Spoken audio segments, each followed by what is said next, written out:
할렐루야. 오늘 아침도 주의 은혜가 우리 가운데 충만하시기를 주의 이름으로 축복합니다. 요즘 너무나도 긴 장마 때문에 어려움이 많고, 또 어제는 이 바로 밑에 있는 다리가 범람할 지경이 돼서 염려를 많이 했습니다만은 다행히도 범람하지 아니하고 삼예교라든가 미산교라든가 이런 것들이 어려웠는데 지켜주신 하나님 앞에 감사하고, 또 장미라는 태풍이 지금 몰고 오고 있고 오늘 내일 모레까지 이 어려움을 주고 있는데 하나님이 지켜주실 줄로 믿습니다. 우리는 이 사랑의 스펙트럼이라고 말하는 고린도전서 13장을 보고 있습니다. 이 사랑장이라고 하는 이 말씀을 우리가 같이 보고 있습니다. 15가지인데요. 사실은 참 이 사랑이라는 말을 정의하기는 어렵습니다. 그런데 눈물이라는 말도 참 정의하기가 어렵고요. 또 어머님의 사랑, 어떻게 한두 마디로 정의가 어렵듯이 사랑이라는 말 자체가 정의하기가 어렵지만 분별할 수는 있다, 이렇게 생각합니다. 무엇이 옳은 것인가, 무엇이 그른 것인가 분별할 수는 있는데, 오늘 15가지 사랑의 이야기를 같이 말씀을 하면서 은혜를 나누고 있습니다. 이 아름다운 사랑장에 대해서 어떤 목사님들은 설교하기를 주저하기도 합니다. 왜일까? 사랑처럼 좋은 주제가 없고 이 말씀처럼 좋은 말씀이 없는데 왜 이 말씀을 설교하기를 주저하는가? 두 가지 이유가 있다고 그래요. 하나는 이 본문이 너무나도 아름답기 때문에 이 본문에 대해서 말을 한다는 것이 너무나도 송구해서 이 너무나도 아름다운 말씀을 이걸 말하기가 참 두렵다 하는 이유이고요. 또 하나의 이유는 이 말씀을 설교하면서 나는 과연 이 말씀을 설교할 만한 자격이 있는가, 내게는 이런 사랑이 있는가 라고 생각했을 때 본인의 자격지심이지요. 나는 이 설교를 할 만한 자격이 없다, 이렇게 생각하니까 이 말씀을 설교하기가 너무 어렵다는 거예요. 저도 마찬가지. 설교를 준비하면 내가 이 설교를 할 자격이 있을까? 저는 제가 좋아하는 찬송 가운데에서 낮엔 해처럼 밤엔 달처럼, 아까 좀 전에 찬양을 우리 2부 예배 때 했습니다마는 그 찬양을 정말 좋아하는데, 그 찬양을 부르면서 여러 날, 여러 번, 여러 밤을 눈물로 지새울 때가 많았습니다. 그 까닭은 낮엔 해처럼 밤엔 달처럼 살아야 되는데 그렇게 살지 못해서, 예수님처럼 바울처럼 살아야 되는데 내 모양은 꼬라지를 보니까 그렇지 못해서, 나는 그렇게 살고 싶어 몸부림치는데 때로는 거기에 대한 저항, 때로는 그렇지 못한 마음, 이것 때문에 참 여러 밤, 여러 날, 여러 번 눈물을 지은 적이 많습니다. 그러니 제가 이 고린도 13장을 설교할 만한 자격이 있겠습니까? 그럼에도 불구하고 우리는 이 말씀을 통해서 다시 한번 주님이 말씀하고 있는 진정한 사랑이 무엇인가를 깨닫고, 저와 여러분이 그 중에 제일은 사랑이라 그랬으니 정말 그리스도의 사랑을 이루어가는 저와 여러분들이 되실 수 있기를 주의 이름으로 축복합니다. 사랑은 이런 것이다 라고 말씀하는 가운데 부정적인 의미, 지난주에는 사랑은 시기하지 않으며 라는 말씀을 보았습니다. 오늘은 사랑은 자랑하지 않으며 라는 말씀을 같이 나누어 보고자 합니다. 사랑은 자랑하지 않는다. Love is not boastful 이라는 말인데요. 그간 사랑하게 되면 이 사람은 자랑하지 않는다는 거예요. 공연히 사랑하는 사람 앞에서 자랑함으로 상대방을 열등감에 빠지지 않게 한다는 겁니다. 열등감에 빠지다 보면 자연히 시기로 빠지게 되고 상대방을 시기하게 만드는 죄를 범하게 되니, 진정한 사랑이라고 하는 것은 결코 자기 우월감을 내세우며 자랑해서 남의 마음을 아프게 하지 않는다는 거예요. 이것이 진정한 사랑이다. 사랑은 시기하지 않으며 라고 되어 있습니다. 그러니까 자연히 내가 자랑하다 보면 상대방으로 하여금 시기를 불러일으켜요. 그게 나쁜 거지요. 시기심이라는 것도 나쁘다고 고약한 것이라고 말씀드렸는데 이게 참 나쁜 거예요. 사랑은 자랑하지 않아요. 그런데 여러분, 이 사랑장의 전체는 스펙트럼으로 말씀한 대로 각각의 색깔이 있지만 사실은 하나예요. 한마디의 말인데, 예컨대 사랑은 오래 참고 그랬잖아요. 사랑은 오래 참는데 오래 참는 사람은 온유한 사람이에요. 그렇잖아요. 그리고 이 온유한 사람은 남에게 시기하지 않아요. 시기하지 않는 사람은 자기 자랑도 하지 않아요. 사실은 같은 말인데 여러 가지 색깔로 나누어 보는데 사랑은 자랑하지 않는다, 그렇게 말씀하고 있어요. 그러니까 시기라는 것과 자랑이라는 말, 어찌 보면 심정적으로 보면 한 가지라고 할 수 있어요. 그러니까 시기심은 남을 향한 거예요. 남에게서. 근데 이 자랑은 초점이 자기에게 맞춰지는 거예요. 사실은 같은 마음이지만, 그래서 이 시기심이라고 하는 것은 남의 업적을 끌어내려요, 자꾸. 자랑은 자기 업적을 자꾸 침소봉대해요. 이것이 시기와 자랑이라는 겁니다. 이 자랑이라는 말, 원어로는 페르페루에타이라는 말인데, 그 말의 뜻은 막 자기의 영광을 막 부풀린다, 과장되게 부풀린다, 이런 뜻을 가지고 있어요. 그러니까 사랑하는 사람은 자기를 이렇게 부풀려 과장하지 않는 거예요. 이게 진정한 사랑이다. 사랑하는 사람은 사랑하는 사람 앞에서 자기를 높여들지 않아요. 우쭐대지 않아요. 사랑하는 사람 앞에서 뽐내지 않아요. 자기의 높이를 자랑하지 않습니다. 진정히 사랑하는 사람이란 말이에요. 그러나 여러분, 이 자랑이라는 말, 다른 말로 말하면 존경을 받고 싶은데, 이건 사실은 본능입니다. 인간의 본능 가운데에서 존경받고 싶은 본능이 있어요, 심리적으로. 그러니까 먹고 싶은 본능처럼 존경받고 싶은 본능이 있어서 자랑하게 되는 거예요. 이거 없는 사람은 거의 없으리라고 봐요. 시기심이 95%의 사람이 시기심이라는 질병을 앓고 있다면, 이 자랑이라고 하는 것, 존경받고 싶은 말씀은 거의 본능과 같은 얘기이기 때문에 정말 어려운 얘기죠. 다 가지고 있어요. 여러분 다 존경받고 싶잖아요. 그러다 보니까 자기도 모르게 자랑하게 되는 거예요. 그래서 누구나 다 자랑하고 싶은 마음은 다 있는데, 정말 사랑하는 사람 앞에서는 자랑하지 않게 된다는 거예요. 그래요, 여러분, 부부간에도 그래요. 내외간에도 살면서 정말 내외간에 살아가면 자기 자랑을 하지 않는 거예요. 예컨대 정말 부족한 남편 같으면 내가 이래봬도 뭐 가문으로 보나 뭐 지식으로 보나 뭐 이렇게 생각하면서 공연히 아내 앞에서 목에 힘을 주거나 공연히 아내 앞에 잘난 척하는 것처럼 어리석은 남편 없어요. 진정으로 사랑한다면 그렇게 되지 않습니다. 바보 같은 짓이에요. 진정으로 사랑한다면 사랑하는 사람 앞에서 자존심 세울 게 뭐예요? 자기 명예를 자랑할 게 뭡니까? 정말 사랑하게 되면 이걸 사라지게 되는 것이죠. 한순간 사라져 버리는 거예요. 정말 사랑하는 사람은 자기가 아무리 크고 훌륭한 일을 상대에게 했어도, 예컨대 내가 사랑을 주었어도 또 주어도 모자라게 생각하는 거예요. 더 주고 싶은 마음이 있죠. 또 섬기고 섬겨도 더 못 섬겨서 아쉽게 생각하는 것이 진정 사랑하는 자의 마음이에요. 자랑할 여지가 없는 거예요, 정말 사랑하는 사람이라면.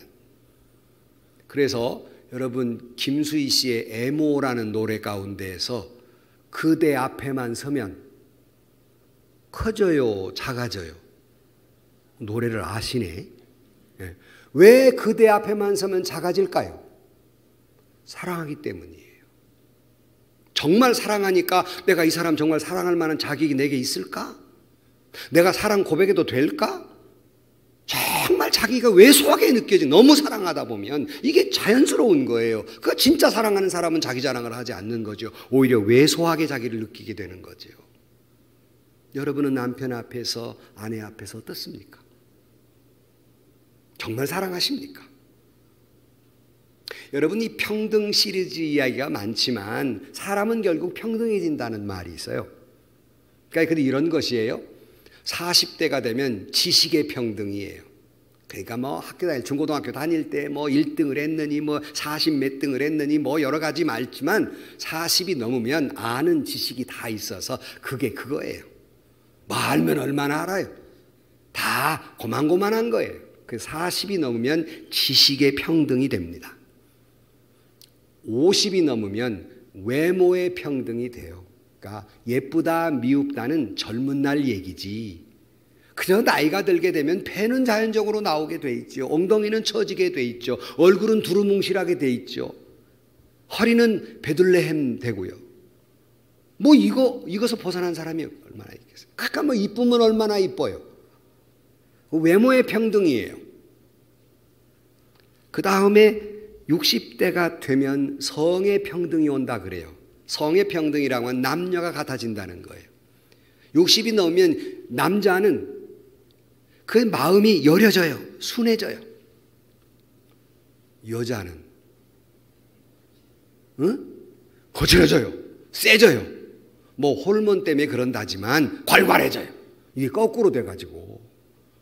그런데 이것이 누가 높냐 뭐가 하냐 이게 비슷해진다는 거예요. 그러니까 60 넘은 남자들 잘 삐쳐요. 나도 잘 삐쳐요. 이게 여려져가지고 삐친단 말이에요. 근데 부인은 또 괄괄해져요. 뭐 남자가 끝까지 가지고 뭐 이해도 안 한단 말이에요. 이게 성의 평등이에요. 그러다가 70이 넘으면 건강의 평등이 와요. 아무리 젊은 날 기고만장해도 늙어가는 걸 누가 막아요? 아이고 허리야 저절로 나오지요. 그래 제가 젊을 때 우리 나이 드신 어른들 신방을 가면 막 부엌에 또는 뭐 책상에 막 그 약봉지가 막 이렇게 한 보따리씩 있더라고요. 아따 이 어른은 뭔 약을 이렇게 먹는가 했더니 지금 우리 집이 그래요. 지금. 한 3개월치 약을 타다 먹으면 한 보따리씩이에요. 소용없어요. 늙어가는 거 누가 막아요? 건강의 평등이 오는 거예요 다. 그러다 80대가 되면 재물의 평등이 온다. 80이면 그저 은퇴하신 분들 얘기 들어보면 뭐 쓸 게 있어요? 있은들 뭘 어떻게 써요 그거를요? 뭐 다 똑같아요. 그냥 있으나 없으나. 물론 우리나라가 OECD 국가의 노인 빈곤율 1위입니다. 참 걱정스러운 일들이 많지만 80이면 다 고만고만해요. 그러다가 90이 넘으면 생사가 평등해진다 그래요. 90이면 살아있는 건지 죽은 건지 그게 그거다. 사는 거나 죽는 거나 뭐 별 차이가 없다. 이게 90의 평등이에요. 아시는 대로 제 부모님이 다 90 동갑내기신데 다 생존해 계세요. 어머니는 그래 조금 건강하신데 아버님이 치매가 오셔서 뭐 얌전한 치매라고 그러죠. 별 뭐 이렇게 집을 나간다든가 다른 짓 하지 않는 치매인데, 그래서 저는 하나님이 제게 주신 축복, 이 교회에 목회했다는 축복도 큰 축복이고 여러 가지 축복이 있지만 축복 중에 축복은 우리 부모님이 다 오랫동안 생전에 계셔서 이 나이에 부모님을 모시고 있다는 것이 너무나도 감사한 일이에요. 그런데 때로는 내게는 커다란 축복이고 감사한 일인데 때로는 이렇게 저희 부모님을 뵈면 뭐 저희 아버님 뭐 그래 뭐 아침에 일어나서 뭐 할 일이 없잖아요. 치매가 오셨으니까 아내도 못 알아보고 자식도 못 알아보고 나오셔가 식사하시라고 나오셔서 왜 나왔는지 모르고 도로 들어가시고 대소변 가리기 어렵고 그래 하루 종일 누워 주무시는 거예요. 그러면 나로서는 축복이지만 그거를 이렇게 보면서 저게 살았다는 의미가 있는 것일까? 물론 하나님이 이 생명을 이 땅에 존재하게 하는 한 분명히 의미가 있습니다. 하나님이 뜻하신 바가 있는 건 맞아요. 그러나 그분 개인으로 보면 이게 삶에 무슨 의미가 있나? 살았다는 이름은 있어 죽은 거나 마찬가지예요. 그러니 90이 넘으면 생사가 평등해져요. 그러니 여러분 이래서 평등해지고 저래서 이 사람이나 저 사람이나 다 똑같아요. 뭘 그렇게 안다고 자랑할 것이며 뭘 그렇게 이쁘다고 뭘 건강하다고 뭘 가졌다고 자랑할 일이 아무것도 없다는 거예요. 결국 평등해져 버리고 말기 때문에. 제가 한번 소개했습니다만 1999년도 작품입니다만은 김향이라는 분이 쓴 내 이름은 나답게라는 책이 아이 책인데요. 내 이름은 나답게, 성은 나시고 이름은 답게예요. 그런데 이 아버지가 지어준 이름인데 이 아이가 5살 때, 내용은 막 간략하게 5살 때 교통사고로 어머니를 잃어요. 그리고는 이 아버지도 이렇게 절게 되는데 그 외가에 자라게 되는데, 비록 그가 어미 없이 부모 없이 자라지만 그가 여러 가지 난관을 잘 헤쳐나간다는 그런 내용의 말인데, 이름이 재밌잖아요. 나답게 살면 되는 거예요. 뭘 가지면 얼마나 자랑해요. 뭘 알면 얼마나 알아요. 지난주에 말했던 하나님은 우리를 유니크하게 다 독특하게 만들고 내 삶의 장이 있고 나는 열심히 살면 되는 거예요. 결국 같아지는 걸 뭘 자랑해요? 자랑할 것이 없다. 그래서 진정하게 사랑하는 사람은 자랑하지 아니하며 그랬습니다. 자랑하지 않는 거예요. 그런데 두 번째로 생각하는 건 고린도 교회는 심각한 문제가 있었습니다. 그건 바로 자랑이었어요. 고린도 교회가 자랑하기 때문에 고린도 교회를 향해 주님의 사도 바울이 말한 거예요. 자, 여러분, 바울이 고린도전서 13장 내용의 말씀이 사랑이다, 너무 아름답다, 정말 우리가 사랑하는 내용 가운데 하나잖아요. 그러나 바울이 무슨 지고지순한 사랑에 대하여, 아름다운 사랑에 대하여 말하려고 쓴 게 아닙니다. 이거는 쓴 근본적 이유를 보면 고린도 교회에 자랑이 많았기 때문이에요. 여기에 대해서 이야기하고 있는 것이 사실은 고린도 13장이에요. 그러니까 고린도 교회는 자랑할 일이 너무 많았고 자랑이 너무 많았어요. 그래서 고린도 전후서에 자랑이라는 단어가 몇 번이나 나올까 세보면 10번만 나와도 많이 나오잖아요. 근데 이 고린도 전후서에 자랑이라는 말이 40번이 등장합니다. 그러면 바울이 왜 고린도 전후서를 썼느냐를 알게 되고, 왜 바울이 사랑에 대해서 이렇게 썼냐를 알게 됩니다. 아름다운 사랑에 대한 이야기를 하려고 하는 게 아니에요. 자랑은 사랑이 아니다. 진짜 사랑하는 사람은 자랑하는 것이 아니다라고 말하려고 어찌 보면 썼다고 해도 과언이 아니라고 생각해요. 고린도 교회는 자랑이 많은 교회였어요. 무슨 자랑이 그렇게 늘어졌나? 그런데 몇 가지 말씀을 드리면, 고린도는요, 이 지역이 인구가 당시에 60만이에요. 전주 시민만 하죠. 그가 옛날 도시에 60만이면 어마어마하게 큰 도시예요. 그러니까 아주 수를 자랑하게 되지요. 큰 교회를 자랑하게 됩니다. 거기다가 이 지역은 헬라 철학이 발달해서 지혜와 지식이 많은 곳이었어요. 자기의 지혜와 지식을 자랑하는 곳이었어요. 잘난 체 하는데 자랑하는 곳이었어요. 어디 그뿐입니까? 이 고린도 지역에서 고린도 교인들로 들어가 보면, 교인들은 아까 말씀드린 대로 우리가 지난주에 은사가 많은 곳이었다고 말씀드렸잖아요. 은사도 많은데다가 이게 파벌을 자랑하래요. 그래서 나는 아볼로파, 나는 게바파, 나는 바울파, 심지어 나는 그리스도파. 여러분, 나는 누구에게 세례받고 나는 어떻고 저떻고, 이게 파벌이에요. 자랑하는 거예요. 우리 한국교회와 뭐가 다릅니까? 한국교회는 지금 예수님과 그리스도가 싸운대요. 말을 못 알아들으시네. 예수와 그리스도가 싸운다니까요. 파벌 싸움하느라고. 이게 자기 자랑하느라고. 그다 출신을 자랑하는 거예요. 너는 본토 파냐? 너는 어디 파냐? 서울 가보세요. 전라도 사람만 모인 교회는 전라도 목사만 모셔요. 경상도 사람이 많으면 경상도 목사만 모셔요. 사실은 전라도 목사가 가기가 어렵습니다. 전라도 홀대, 파벌, 지역 출신 자랑해요. 그건 외형적인 것이라고 볼 수 있습니다만은 내부적으로 들어가면 교회가 아까 말씀드린 은사의 문제예요. 지난주에 말씀드린 대로 고린도 전서 12장의 내용은 은사에 대한 쭉 나열을 하고 있다고 말씀드렸지 않습니까? 고린도 교회는 이런 은사도 있고 이런 놀라운 역사가 많이 있었어요. 얼마나 좋은 교회예요. 근데 문제는 그 은사에 대한 자랑이 늘어나는 거예요. 서로가 나는 이런 은사 있고 나는 이런, 서로 간에 이 은사 자랑으로 난리가 난 거예요. 특별히 그들의 은사 가운데 최고로 된 은사로 친 것이 방언의 은사였어요. 그래서 방언의 은사를 받은 사람은 방언을 받지 못한 사람을 깔봐요. 멸시해요. 방언도 못하는 것이. 한때는 어느 교단은 그랬잖아요. 방언을 못한 사람은 천국 못 간다고. 그랬다가 취소했죠. 그 목사님이. 너무나 유명해서 말도 못해요 내가. 이 방언이 늘어진 거예요. 방언도 못하는 것이. 그래서 제가 늘 그랬잖아요. 교회 안에서 믿음 생활 자랑하지 말고, 무슨 나는 무슨 성경 공부를 했고, 나는 몇 번 기도를 했고, 난 성경 몇 번 읽고, 자랑하지 말라고. 남을 깔보는 거고, 그건 자기 자랑하는 것이. 나는 어머니 뱃속에서 예수 믿고, 그거 자랑하지 말라고. 나는 이 교회 몇 년을, 그거 자랑하지 말라고. 고린도 교회 그 지경 은사를 자랑했어요. 그러니까 교만해져서, 바로 여러분 재밌는 건 사랑을 얘기해 놓고요, 앞에는 방언의 은사이고 중간에 사랑을 끼워 놓고 그 다음 14장으로 딱 넘어가면 방언은 이런 것이다 라고 얘기해요. 그럼 이걸 쭉 보면 이건 하나니까 보면, 아, 바울이 왜 이 말씀을 했는가를 알 수 있는 거예요.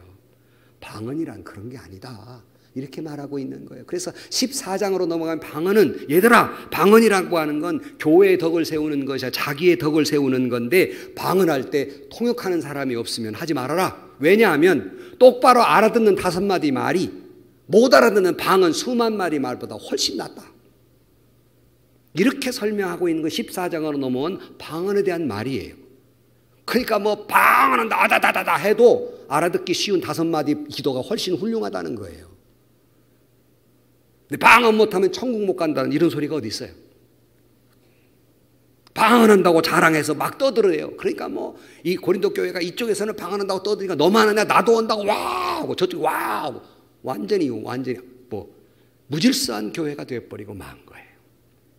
그러니 여러분, 방언하는 것 귀한 거지만 자랑하지 말 것이고, 기도하는 것도 귀하지만 자랑하지 말 것이며, 말씀 공부하는 귀한 거지만 자랑하지 말아야 돼요. 다 무효화시키는 거예요. 자랑하는 순간 다 무효가 되는 거예요. 그것도 못했어? 이거 방언도 못해? 이거 다 자기 거 다 무효화시키는 거예요. 성경 공부 이것도 해? 못했어? 그거 다 자기 성경 공부 무효화시키는 거예요. 그러나 고린도 교회 교인들은 자기의 유익을, 자기의 자랑을 늘어놓기 위해서 그렇게 방언을 했어요. 그래서 고린도서 14장 26절 말씀이 그건 아니다. 방언이란 그런 게 아니다. 26절 그런즉 형제들아 어찌할까? 너희가 모일 때 각각 찬송시도 있으며 가르치는 말씀도 있으며 계시도 있으며 방언도 있으며 통역함도 있나니, 다 있는 거 알아요. 그러나 그게 뭐냐? 모든 것을 덕을 세우기 위하여 하라. 자랑하려고 하지 말고 덕을 세우기 위한 것이지 자랑하려고 하는 것이 아니다 라고 이야기합니다. 너 은사 받았냐? 나도 은사 받았다. 과시하려 들고 자랑을 들고 뽐내려 들고 자기를 높이려 들고. 그래 유대인들은 심지어는 기도할 때 골방으로 들어가야 되는데 기도할 시간 받으면 거저 걷고 길바닥에 나와서 나 기도한다 자랑하고 앉았는 거예요. 자랑하는 거예요. 오늘날 교회의 모습 속에 그런 모습은 없습니까? 남을 높이고 나를 낮출 때, 상대방이 높아질 때 그도 행복하고 나도 행복하고 하나님 영광 받으시 나도 높아지는 줄로 믿습니다.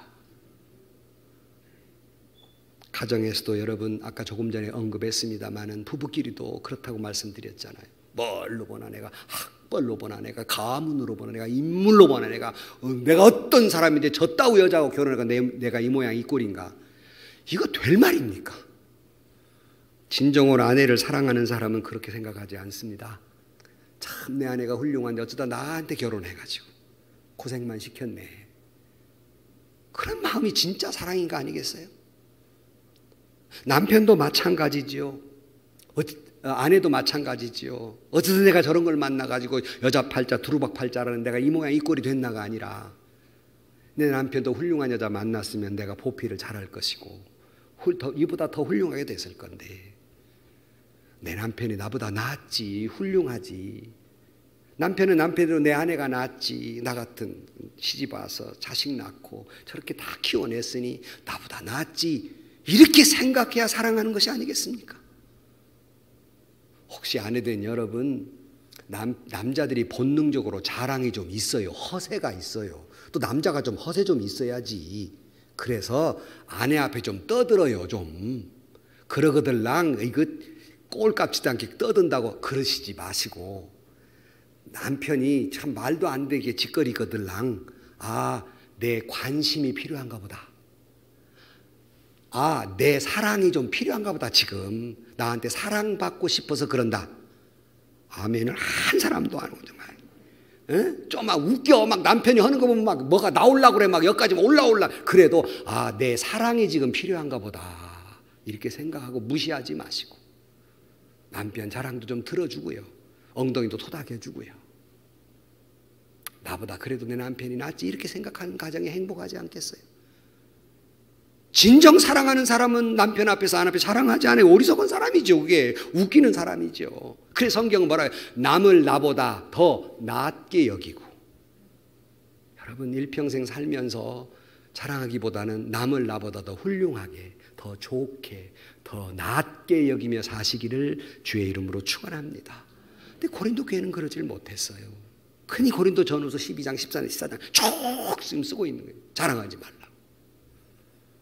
근데 우리가 자랑할 게 딱 하나 있어요. 우리는 이건 꼭 자랑해야 됩니다. 뭘까? 우리가 반드시 자랑해야 할 건 예수 그리스도입니다. 예수는 자랑해야 돼요.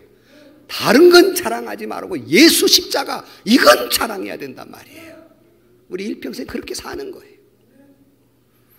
그래서 사도 바울이 예수님의 긍휼, 사랑, 은혜를 체험한 후에 바울의 고백은 이런 겁니다. 갈라디아 6장 14절 말씀에 그러나 내게는 우리 주 예수 그리스도의 십자가 외에는 결코 자랑할 것이 없노라. 예수만 자랑하겠다는 겁니다.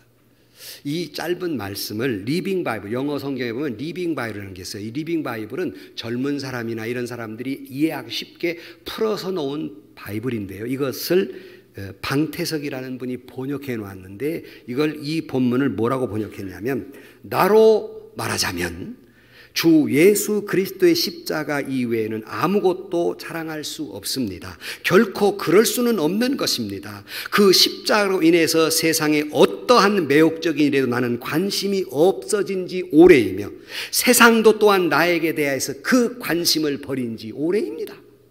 바울이 은혜를 받다 보니까 나도 세상에 관심도 없고 세상도 내가 예수만 하니까 세상도 나한테 관심 없고 오직 나는 예수만 십자가 외에는 아무것도 자랑할 수 없고 그럴 수도 없는 존재가 되어버렸습니다. 이런 이야기, 이것이 바로 예수 믿는 사람의 이야기인 줄로 믿습니다. 십자가만 자랑하는 거예요. 고린도서 1장 31절 말씀에 자랑하는 자는 주 안에서 자랑하라. 이 말은 주님만 자랑하라는 거예요. 예수를 떠난 건 자기 자랑이에요. 주 안에서 자랑하라. 그 바울이 하도 고린도 교회가 막 자랑하니까 너들만 자랑할 것이 있냐? 나도 자랑할 것이 있다 하고 자기 자랑이 늘어진 게 있어요. 바울이 하도 포폭하니까 화가 나니까 자랑 때문에 교회가 난리가 나니까 너들만 잘났냐? 나도 잘났다. 그것이 고린도 11장 18절 말씀에 어떤 사람이 육신을 따라 자랑하느니 나도 자랑하겠노라 하고 그가 자랑을 늘어놓습니다. 얘들아, 난 어떤 사람인 줄 아냐? 나는 할례를 난 지 8일 만에 받은 정통 이스라엘 사람이다. 나는 베냐민 지파요. 나는 히브리인 중 히브리이며 나는 율법으로는 바리새인이고 그리고 율법의 의로는 흠없는 자이며 내가 예수를 영접한 다음에 교회를 위해 충성을 했고 하나님의 충성을 다한 사람이다. 수고도 많이 했다. 옥에도 갇혔다. 죽을 뻔도 여러 번 했다. 매를 40에 하나 감한 매를 5번이나 맞았고 3번 태장을 맞았고 돌에 맞았고 파선을 당했고 일주야를 주야로 기품에 지냈으며 강의 위험도 강도의 위험과 동족의 위험과 이방인의 위험과 신의 위험과 광야의 위험과 바다의 위험과 거짓 형제의 위험을 다 당하고 수고하고 애쓰고 헐벗고 줄이고 목마르고 여러 번 자지 못하고 나는 너들보다 더한 삶을 살았다. 바울의 능력으로는 영감적으로 한 천국을 본 3층 천을 본 사람이었고 사도 바울의 손수건만 지나도 귀신이 도망가는 능력의 사람이었어요. 너들만 자랑하냐? 나도 한다면 이만큼 있다. 그러나 자랑하지 않는 까닭 바울은 빌립보 3장 7절 말씀에 이렇게 말합니다.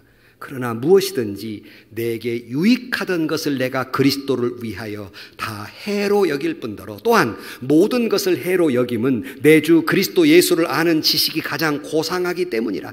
내가 그를 위하여 모든 것을 잃어버리고 배설물로 여김은 그리스도를 얻고 그 안에서 발견되려 함이니 내가 가진 의의는 율법에서 난 것이 아니오 오직 그리스도를 믿음으로 말미암은 것이니 곧 믿음으로 하나님께로부터 난 의다 그랬어요. 무슨 말이냐면 내가 잘한 것이 이만큼 많은데 내가 예수 영접하다 보니까 큰 오물덩이에 불과하더라. 오히려 가장 귀한 것 고상한 것은 예수를 아는 것이었더라. 그래 내가 다른 것 다 오물덩이에 불과하다. 내가 이렇게 지금 의롭게 사는 것은 내가 율법으로 완벽해서가 아니라 예수의 은혜로 내가 의롭게 된 것이지, 그러므로 내가 자랑할 것은 예수 십자가밖에 없다고 바울은 고백하고 있는 것입니다. 여러분 뭘 자랑하십니까? 가지셨습니까? 뭘 좀 많이 아십니까? 뭘 좀 예쁘다는 칭찬 받습니까? 똥이에요. 오물에 불과해요.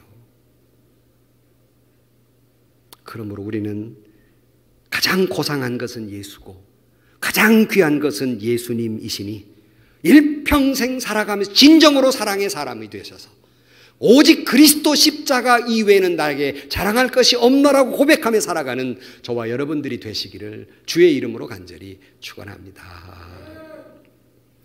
결론으로 말씀을 드립니다. 참 우리가 착각할 때가 많아요. 한 번은 미국 대사 중에서 브라질에 가 있는 대사가 있었어요. 근데 이분이 키가 198이에요. 그러니까 얼마나 큰지. 근데 뭐 여러분 대사들이라는 게 원래 이렇게 리셉션을 많이 해가면서 이렇게 외교를 하잖아요. 그러니까 파티를 많이 한단 말이에요. 한 번은 파티가 끝날 무렵에 이렇게 서 있는데 사람들이 막 자기한테 막 인사를 하는 거예요. 어떤 내가 인기가 많네. 결국 내가 미국 대사니까 나한테 많이 절하는구나 이렇게 착각을 했어요. 근데 사실은 그 사람을 존경스러워 인기가 많아서 간 게 아니라 파티장에 이제 내외간에 왔다 다 흩어져서 다 이렇게 부인들은 부인들끼리 남편이 이렇게 모이면 서로 외교를 하는데 흩어지면서 남편과 각 씨가 이렇게 약속하는 거예요. 이따 끝날 때 어디서 만날까? 그러니까 저기 키 큰 양반 있지 저 사람 옆에서 만나지. 그러니까 끝나니까 거기 간 거예요. 그냥 그 옆에 있으니까 인사할 수밖에 없지. 근데 자기가 무슨 굉장히 인기가 많은 것처럼 웃기는 이야기지만 우리가 그러고 산단 말이에요. 내가 대단히 잘 믿는 것처럼, 내가 대단히 많이 아는 것처럼, 내가 많이 가진 것처럼 착각하고 산다는 거죠. 착각하지 마시라는 겁니다. 참 사랑은 자랑하지 않는 것이고 예수님은 자랑하지 않는 것이에요. 그래서 하나님과 동등됨을 취할 것으로 여기지 아니하고 자기를 비워 종의 형체를 가져 죽기까지 복종하셨다고 고백하지 않습니까? 그래서 조지 스위티라는 사람이 이런 말을 했어요. 인생 빼기 사랑 이퀄 제로. 인생에서 진정한 사랑을 빼면 아무것도 아니라 고린도 13장 이야기예요. 그러므로 여러분 우리는 살아감에 있어서 나를 자랑하기 위해서 하는 것이 아니라 가장 큰 계명은 사랑하라고 말씀하셨으니 일평생 살면서 나를 자랑이보다 예수 안에 진정 예수 그리스도만 자랑하고 나머지는 배설물로 여기는 오직 예수 그리스도 십자가만 자랑하는 그런 사랑의 사람 저와 여러분들이 되시기를 주의 이름으로 간절히 축원합니다. 기도하십시다.